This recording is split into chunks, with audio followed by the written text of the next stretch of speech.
It's interesting that we all know the purpose of binoculars, all right? We're well aware of that, and the idea is to be able to see something in the distance. And so what we're going to do is we're going to use these binoculars, and I want you to look back a little bit, and that is I want you to look back at the first 50 years of the 20th century. A lot of people will look and say, well, when we lost our way, it goes back to 1859 and the introduction of Darwinian macroevolution that continued to take hold, and there's some truth in that reality. But what a lot of people don't know is in that first 50 years, they're unaware that the church had become very social.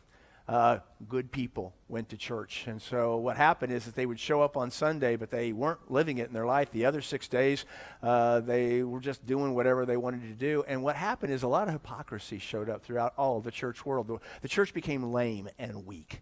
So what happened is that next generation, those kids saw that, and a couple things began to take place. First of all, they didn't believe in absolute truth anymore, so existentialism became very popular. Obviously, the introduction through the educational system of Darwinian macroevolution was problematic. All that stuff began to happen, and the next thing you know, you start to see the 60s rise up.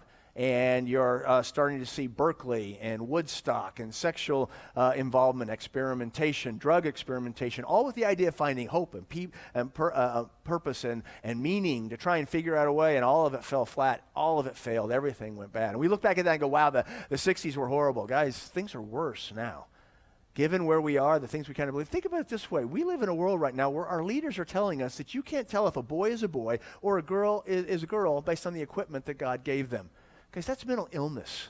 That's sad. That's pathetic what's going on. But we're told if you don't believe that, then you're busted, you're a hater. All the kind of things that's ridiculous. Guys, we live in one of the greatest countries ever in the world that has done amazing stuff, the lone superpower in the world, and we're now considering whether we need to change everything that we've done and become socialists. Now, I don't know if you know this or not, but every single place socialism has actually been tried has failed miserably. And if you add fascism, communism, and socialism together, and I'm not kidding, tens of millions of people have been killed by those belief systems, literally killed. Guys, the inmates are running the asylum here. This is crazy. What you have to understand is that happened, guys, because we lost our way. So what do? We come back to God's principles seen in the Bible, very, very clear. But we add to that our pile of rocks. What God has done personally in our life enables us to have the strength so that, get this, you and I, and what God has done in our life becomes part of the monument. So that we can point the next generation to that monument and say, listen, pay attention to God. He's the way to go in life. Guys, that pile of rocks, that personal involvement God has had can make all the difference. Let's make sure that we do that. We become that monument for God this week.